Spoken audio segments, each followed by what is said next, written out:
Welcome to day 219 on the trail. We have four readings for today. From Mark 16, verse 8b through 20, 1 Kings 16, verse 21 through 19:21, 2 Chronicles 14, verses 9 through 15, and 4th Maccabees chapter 13, verse 1 through 14:10. In our reading from 1 Kings today, unfortunately, there is far more to explore than we have time for. Therefore, we will look at some of the important points to the story of Elijah surrounding his confrontation with the prophets of Baal. However, before we do that, I would like to briefly comment on the reign of Omri in the northern kingdom. In 1 Kings 16, the 35-year reign of Omri is briefly mentioned following the death of Zimri. However, Omri was one of the northern kingdom's most powerful kings and one of the very few who was mentioned in extra-biblical sources, that is, writings from outside of the Bible. According to the Moabite stone, Omri is credited with capturing Moabite territory. Also, Assyrian sources refer to the northern kingdom as the land of Omri, long after his death, which would indicate the importance and prominence of Omri's reign. In our reading, we are also introduced to the great prophet Elijah. In many ways, Elijah is representative of the prophets throughout the Hebrew Bible. When Jesus is transfigured in the New Testament, he appears before three of his disciples with Moses and Elijah. The works of Elijah are incredibly powerful. He brings word of a great 3-year drought to King Ahab of the northern kingdom, provides unending oil and grain for the widow at Zarephath, and when her son dies, Elijah raises him from the dead. Yet, of all of these incredible stories of Elijah, the longest, and perhaps the centerpiece of his life, is the encounter with the prophets of Baal. During this period, the worship of Baal had become prevalent in the northern kingdom, mostly due to the wickedness of Ahab and the influence of his wife Jezebel, who was a Sidonian. Also, it was this Jezebel by whose hand many of God's prophets were being killed. The 3-year drought upon the northern kingdom was not only an economic and agricultural catastrophe, but a direct affront to Baal, who was identified as the storm god and was responsible for bringing rain. After the 3rd year of the drought, God comes to Elijah and sends him back to Ahab.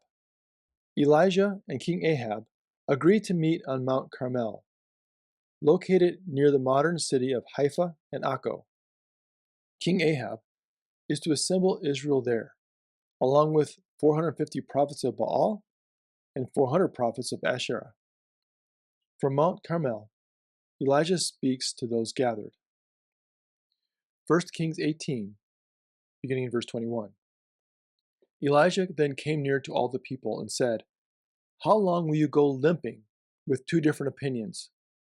If the Lord is God, follow him. But if Baal, then follow him." The people did not answer him a word. He tells the people in 1 Kings 18 that they can't keep sitting on the fence or waffling between two opinions. The use of limping is a reference to the people's attempt to worship both God and Baal. That is, waffling between two allegiances. And also, this limping describes a ritual dance in verse 26, as they limped about the altar that they had made. Despite the translation here being a bit difficult, the allusion is to wobbling, or the indecisive action of the people.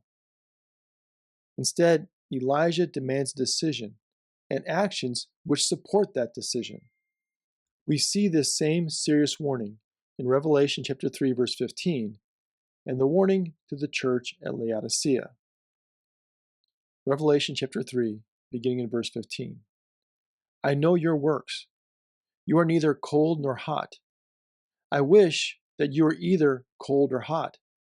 So because you are lukewarm and neither cold nor hot, I am about to spit you out of my mouth. The contest proposed by Elijah involves two bulls prepared for sacrifice. However, fire is not set to the altar. The challenge is for each god, the Lord or Baal, to answer by burning up the offering. 1 Kings chapter 18, beginning in verse 26. So they took the bull that was given them, prepared it, and called on the name of Baal from morning until noon, crying, O Baal, answer us. But there was no voice and no answer. They limped about the altar that they had made. At noon, Elijah mocked them, saying, Cry aloud! Surely he is a god. Either he is meditating, or he has wandered away, or he is on a journey, or perhaps he is asleep and must be awakened. Then they cried aloud, and as it was their custom, they cut themselves with swords and lances until the blood gushed out over them. As midday passed, they raved on until the time of the offering of the oblation. But there was no voice, no answer, and no response. When Baal does not answer, Elijah starts to egg them on. But despite all their efforts, Baal does not answer. Elijah then rebuilds an altar, digs a trench around it, and prepares his bull. When finished, he has 12 jars of water poured over the bull and the altar. The water soaked the wood, ran down the sides, and filled the trench. Then he cries out to God, beginning in verse 36. O Lord, God of Abraham, Isaac, and Israel, let it be known this day that you are God in Israel, that I am your servant, and that I have done all these things at your bidding. Answer me, O Lord, answer me, so that this people may know that you, O Lord, are God, and that you have turned their hearts back. The goal here is not to win the contest with the prophets of Baal. This is really not a contest because Baal is not a god.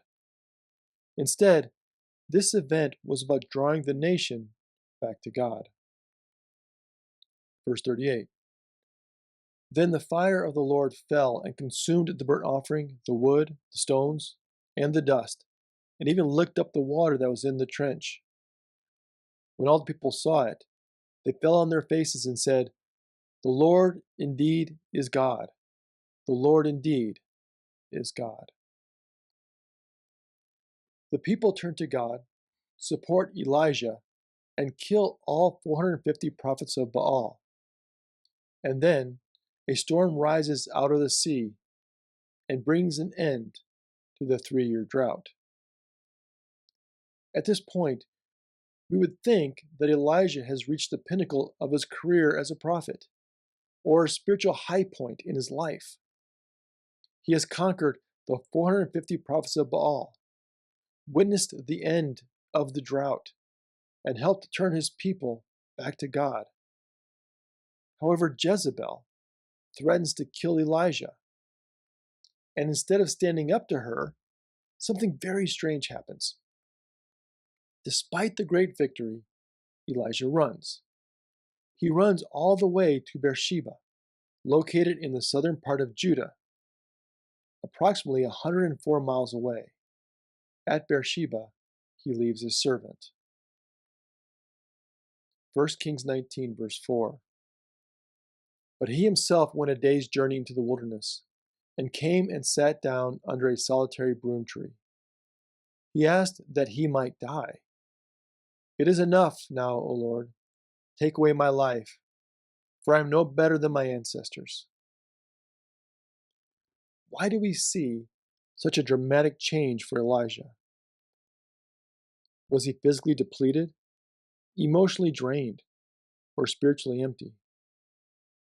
We are not told why we see such a dramatic shift in Elijah. However, regardless of how Elijah ended up here, God, in his great mercy, comes to the aid of Elijah. Verse 5. Then he lay down under the broom tree and fell asleep. Suddenly, an angel touched him and said, "Get up and eat." He looked up, and there at his head was a cake baked on hot stones and a jar of water. He ate and drank and lay down again. God does not give up on Elijah or rebuke him. Instead, twice an angel wakes Elijah and gives him food and water. And God also calls Elijah to continue his work.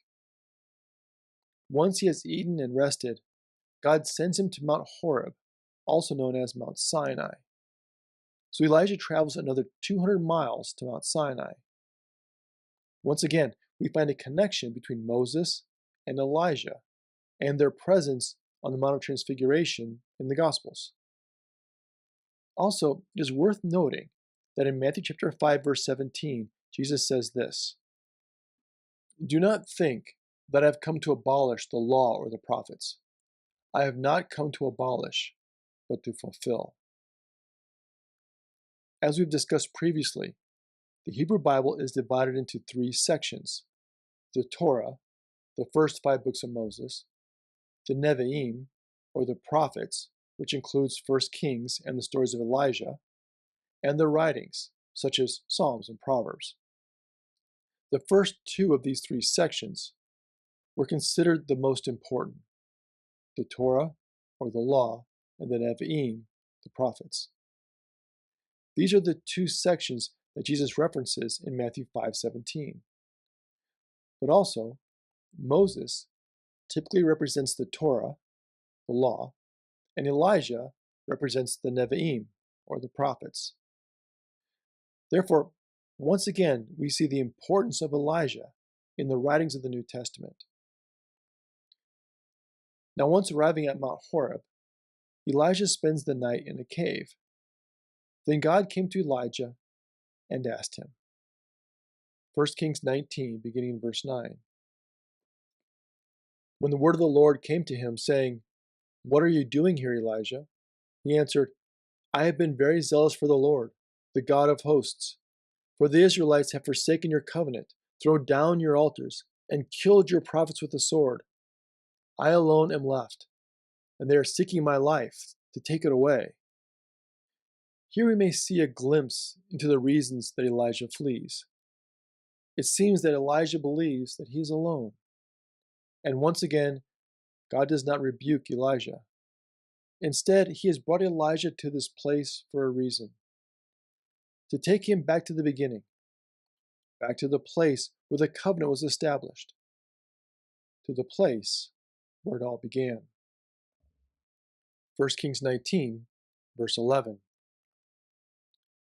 He said, "Go out and stand on the mountain before the Lord, for the Lord is about to pass by."